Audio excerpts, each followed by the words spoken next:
ลุง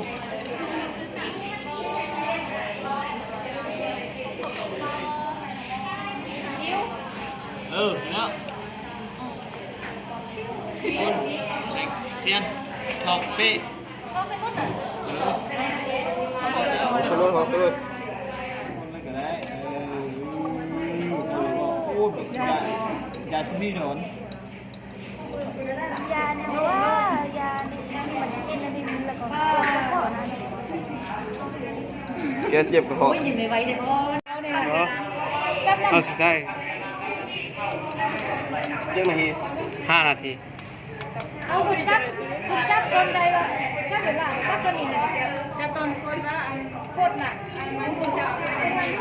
มาชี้ขมวนฟดมาคนเลยคนเลยเขาบอกเออคนคอยเห็นปอดทั้งทางคืนคนคอยไปทางเดียวกันเห็นปอดมันคือตัดตัวลูกเหรอ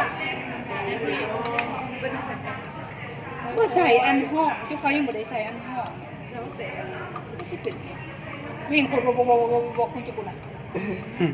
ยังขับโอ้เนี่ยคนแล้วจับเลยจับเลยวะมันก็ฟอแต่ไรบอกเป๊ะมึงเอาโลกมันจีฝาจับเลิกคนค่อยๆมันเป็นผึ่งนะพระเจ้าเราตัวกูเลย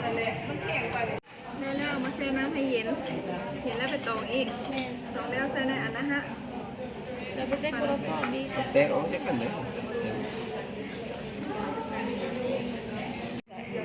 มันเบิดนะกูเลยใส่เส้นกลางมึงอันนั้นมันก็เลยหนามันไปซิ้วอันนี้หอยแดงแก่